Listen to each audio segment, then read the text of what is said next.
Welcome back to Pastor Emilie's Story Hour. We're reading The Woman in White by Wilkie Collins. This is part 27. We're still in chapter 6 of the second epoch of the story.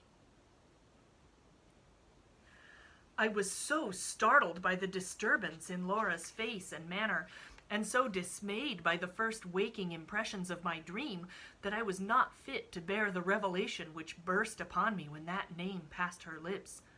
I could only stand rooted to the floor, looking at her in breathless silence. She was too much absorbed by what had happened to notice the effect which her reply had produced on me. "I have seen Anne Catherick! I have spoken with Anne Catherick!" she repeated, as if I had not heard her. "Oh, Marian, I have such things to tell you! Come away! We may be interrupted here. Come at once to my room." With those eager words, she caught me by the hand and led me through the library to the end room on the ground floor, which had been fitted up for her own especial use. No third person, except her maid, could have any excuse for surprising us here. She pushed me in before her, locked the door, and drew the chintz curtains that hung over the inside. The strange, stunned feeling which had taken possession of me still remained, but a growing conviction that the complications which had long threatened to gather about her and to gather about me had suddenly closed fast round us both was now beginning to penetrate my mind. I could not express it in words. I could hardly even realize it dimly in my own thoughts. "Anne Catherick," I whispered to myself with useless, helpless reiteration. "Anne Catherick." Laura drew me to the nearest seat, an ottoman in the middle of the room. "Look," she said, "look here," and pointed to the bosom of her dress. I saw for the first time that the lost brooch was pinned in its place again. There was something real in the sight of it, something real in the touching of it afterwards, which seemed to steady the whirl and confusion in my thoughts and to help me compose myself. "Where did you find your brooch?" The first words I could say to her were the words which put that trivial question at that important moment. "She found it, Marian." "Where?" "On the floor of the boathouse.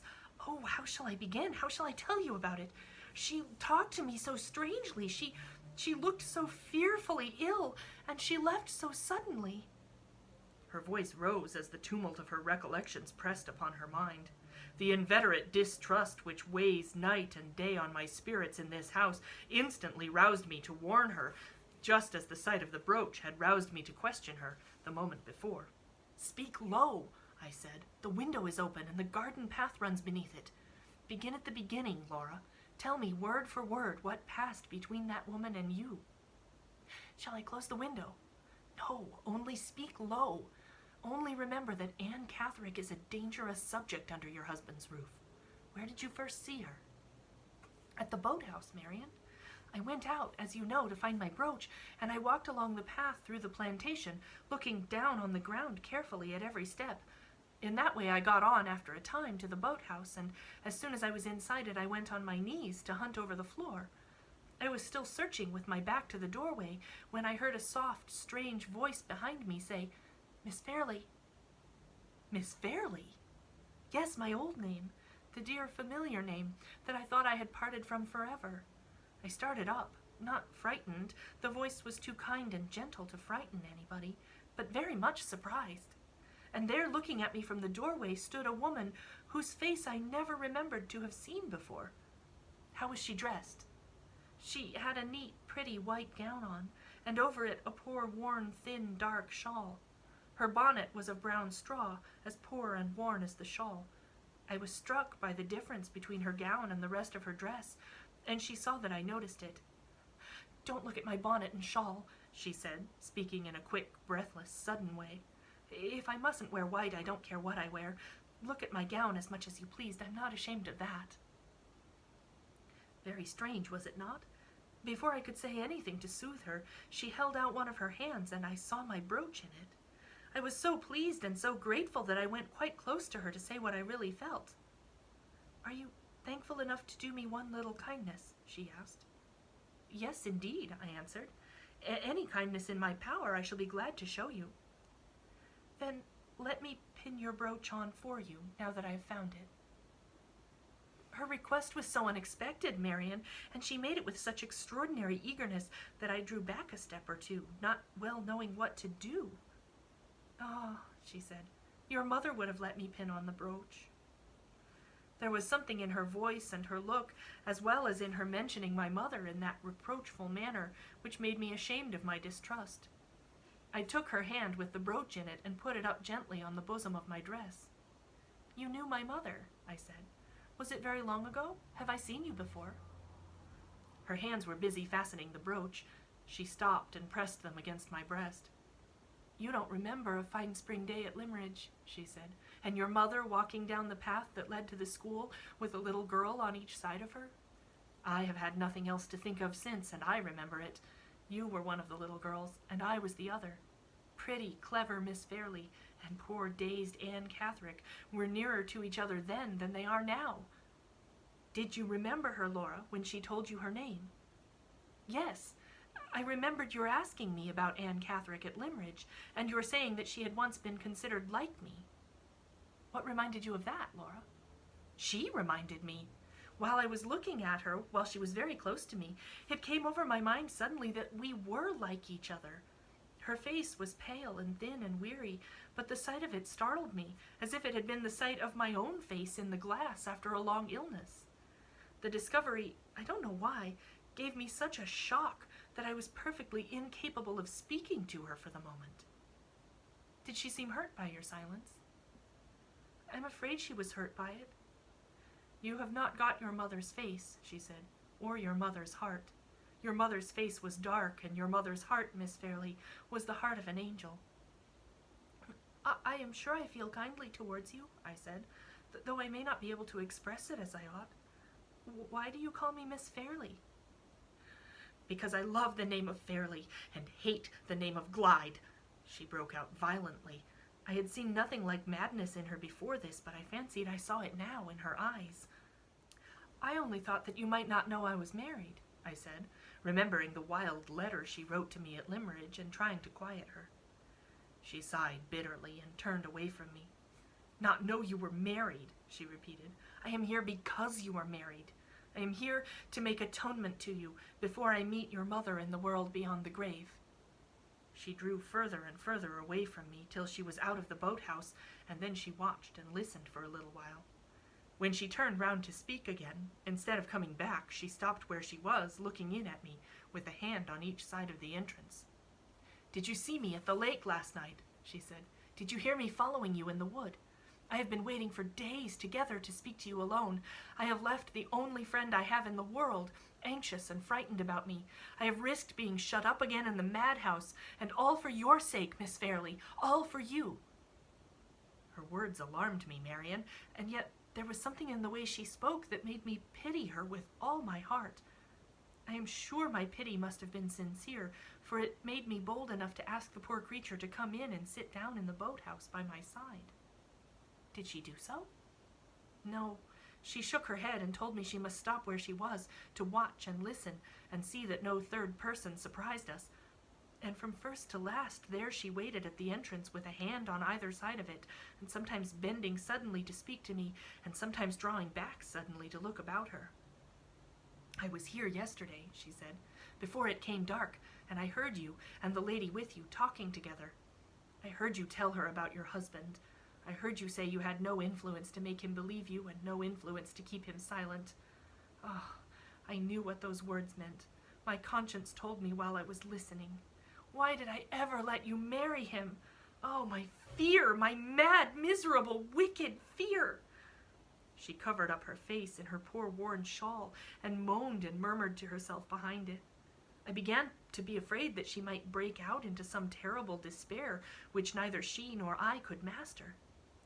"Try to quiet yourself," I said. "Try to tell me how you might have prevented my marriage." She took the shawl from her face and looked at me vacantly. "I ought to have had heart enough to stop at Limmeridge," she answered. "I ought never to have let the news of his coming there frighten me away. I ought to have warned you and saved you before it was too late. Why did I only have the courage to write you that letter? Why did I only do harm when I wanted and meant to do good? Oh, my fear, my mad, miserable, wicked fear!"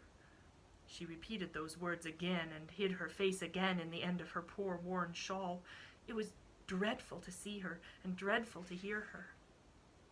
Surely, Laura, you asked what the fear was that she dwelt on so earnestly. Yes, I asked that. What did she say?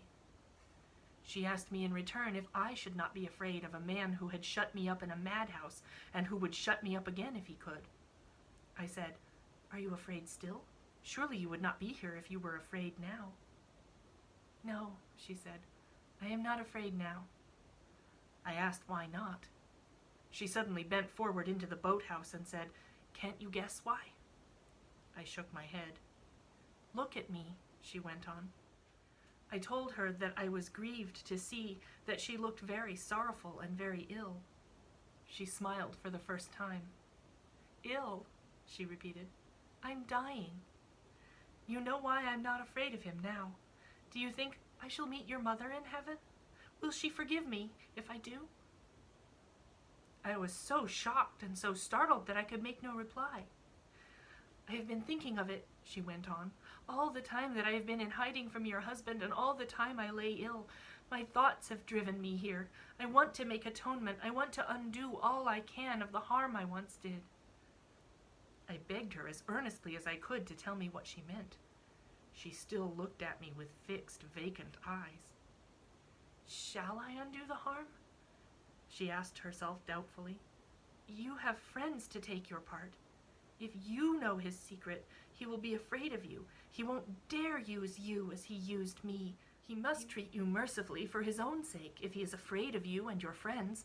And if he treats you mercifully, and if I can say it was my doing—" I listened eagerly for more, but she stopped at those words. "You tried to make her go on." "I tried, but she only drew herself away from me again and leaned her face and arms against the side of the boathouse. "Oh," I heard her say with a dreadful, distracted tenderness in her voice, "oh, if only I could be buried with your mother! If only I could wake at her side when the angel's trumpet sounds and the graves give up their dead at the resurrection!" Marian, I trembled from head to foot. It was horrible to hear her. "But there's no hope of that," she said, moving a little so as to look at me again. "No hope for a poor stranger like me. I shall not rest under the marble cross that I washed with my own hands and made so white and pure for her sake. Oh no, God's mercy, not man's, will take me to her, where the wicked cease from troubling and the weary are at rest." She spoke those words quietly and sorrowfully, with a heavy, hopeless sigh, and then waited a little. Her face was confused and troubled, and she seemed to be thinking or trying to think. "What was it I said just now?" she asked after a while. "When your mother is in my mind, everything else goes out of it. What was I saying? Oh, what was I saying?" I reminded the poor creature as kindly and delicately as I could. "Oh, yes, she said, still in a vacant, perplexed manner. "You are helpless with your wicked husband, yes, and I must do what I have come here to do. I must make it up to you for having been afraid to speak out at a better time." "What is it you have to tell me?" I asked. "The secret that your cruel husband is afraid of," she answered. "I once threatened him with the secret and frightened him. You shall threaten him with the secret and frighten him too." Her face darkened, and a hard, angry stare fixed itself in her eyes. She began waving her hand at me in a vacant, unmeaning manner. "My mother knows the secret," she said. "My mother has wasted under the secret half her lifetime. One day, when I was grown up, she said something to me, and the next day your husband—" Yes, go on. What did she tell you about your husband?" "She stopped again, Marian, at that point." "And said no more?" "And listened eagerly." "Hush," she whispered, still waving her hand at me. "Hush." She moved aside out of the doorway, moved slowly and stealthily step by step, till I lost her past the edge of the boathouse. "Surely you followed her?" "Yes, my anxiety made me bold enough to rise and follow her. Just as I reached the entrance, she appeared again suddenly round the side of the boathouse. "The secret!" I whispered to her. "Wait and tell me the secret!" She caught hold of my arm and looked at me with wild, frightened eyes. "Not now," she said. "We are not alone. We are watched. Come here tomorrow at this time, by yourself, mind, by yourself." She pushed me roughly into the boathouse again, and I saw her no more. "Oh, Laura, Laura, another chance lost! If I had only been near you, she could not have escaped us. On which side did you lose sight of her?" "On the left side, where the ground sinks and the wood is thickest." "Did you run out again? Did you call after her?" "How could I? I was too terrified to move or speak." "But when you did move, when you came out?" "I ran back here to tell you what happened." "Did you see anyone or hear anyone in the plantation?" "No. It seemed to be all still and quiet when I passed through it." I waited for a moment to consider. Was this third person, supposed to have been secretly present at the interview, a reality, or the creature of Anne Catherick's excited fancy? It was impossible to determine. The one thing certain was that we had failed again on the very brink of discovery, failed utterly and irretrievably, unless Anne Catherick kept her appointment at the boathouse for the next day. "Are you sure, quite sure, that you have told me everything that passed, every word that was said?" I inquired. I think so," she answered. "My powers of memory, Marian, are not like yours, but I was so strongly impressed, so deeply interested, that nothing of any importance can possibly have escaped me." "My dear Laura, the merest trifles are of importance where Anne Catherick is concerned. Think again. Did no chance reference escape her as to the place in which she is living at the present time?" "None that I can remember." "Did she not mention a companion and friend, a woman named Mrs. Clements?" "Oh, yes, yes, I forgot that. She told me Mrs. Clements wanted sadly to go with her to the lake and take care of her, and begged and prayed that she would not venture into this neighborhood alone." "Was that all she said about Mrs. Clements?" "Yes, that was all." "And she told you nothing about the place in which she took refuge after leaving Todd's Corner?" "Nothing, I'm quite sure." "Nor where she has lived since, nor what her illness had been?" "No, Marian, not a word. Tell me, pray tell me what you think about it. I don't know what to think or what to do next." "You must do this, my love. You must carefully keep the appointment at the boathouse tomorrow. It is impossible to say what interests may not depend on your seeing that woman again. You shall not be left to yourself a second time. I will follow you at a safe distance. Nobody shall see me, but I will keep within hearing of your voice if anything happens. Anne Catherick has escaped Walter Hartright, and has escaped you. Whatever happens, she shall not escape me." Laura's eyes read mine attentively. "You believe," she said, "in this secret that my husband is afraid of. Suppose, Marian, it should only exist after all in Anne Catherick's fancy. Suppose she only wanted to see me and to speak to me for the sake of old remembrances. Her manner was so strange, I almost doubted her. Would you trust her in other things?" "I trust nothing, Laura, but my own observation of your husband's conduct. I judge Anne Catherick's words by his actions, and I believe there is a secret." I said no more, and got up to leave the room. Thoughts were troubling me which I might have told her if we had spoken together longer, and which it might have been dangerous for her to know. The influence of the terrible dream from which she had awakened me hung darkly and heavily over every fresh impression which the progress of her narrative produced on my mind. I felt the ominous future coming close, chilling me with an unutterable awe, forcing on me the conviction of an unseen design in the long series of complications which had now fastened round us. I thought of Hartright, as I saw him in the body when he said farewell, as I saw him in the spirit in my dream, and I too began to doubt now whether we were not advancing blindfold to an appointed and an inevitable end. Leaving Laura to go upstairs alone, I went out to look about me in the walks near the house. The circumstances under which Anne Catherick had parted from her had made me secretly anxious to know how Count Fosco was passing the afternoon, and had rendered me secretly distrustful of the results of that solitary journey from which Sir Percival had returned but a few hours since. After looking for them in every direction and discovering nothing, I returned to the house and entered the different rooms on the ground floor one after another. They were all empty. I came out again into the hall and went upstairs to return to Laura. Madame Fosco opened her door as I passed in my way along the passage, and I stopped to see if she could inform me of the whereabouts of her husband and Sir Percival. Yes, she had seen them both from her window more than an hour since. The Count had looked up with his customary kindness, and had mentioned with his habitual attention to her in the smallest trifles that he and his friend were going out together for a long walk. For a long walk. They had never yet been in each other's company with that object in my experience of them. Sir Percival cared for no exercise but riding, and the Count, except when he was polite enough to be my escort, cared for no exercise at all. When I joined Laura again, I found that she had called to mind in my absence the impending question of the signature to the deed, which, in the interest of discussing her interview with Anne Catherick, we had hitherto overlooked. Her first words when I saw her expressed her surprise at the absence of the expected summons to attend Sir Percival in the library. "Oh, you may make your mind easy on that subject," I said. "For the present, at least, neither your resolution nor mine will be exposed to any further trial. Sir Percival has altered his plans. The business of the signature is put off." "Put off?" said Laura amazedly. "Who told you so?" "My authority is Count Fosco.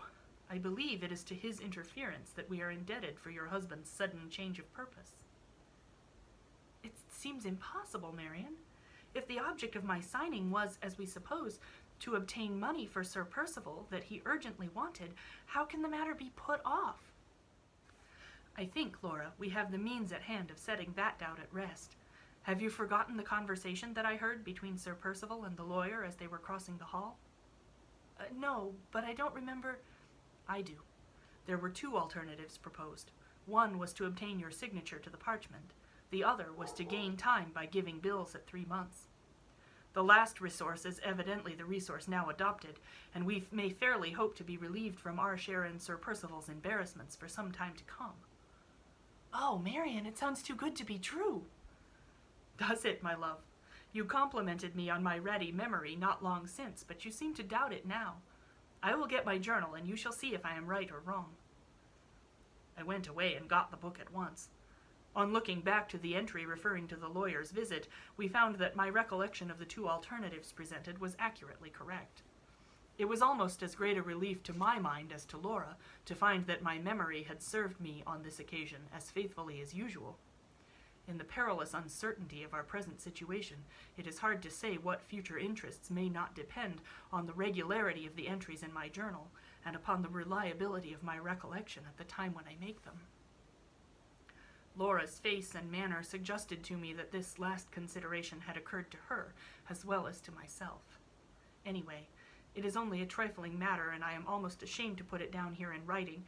It seems to set the forlornness of our situation in such a miserably vivid light. We must have little indeed to depend on when the discovery that my memory can still be trusted to serve us is hailed as if it was the discovery of a new friend. The first bell for dinner separated us. Just as it had done ringing, Sir Percival and the Count returned from their walk. We heard the master of the house storming at the servants for being 5 minutes late, and the master's guest interposing, as usual, in the interests of propriety, patience, and peace. Come back tomorrow for the next installment.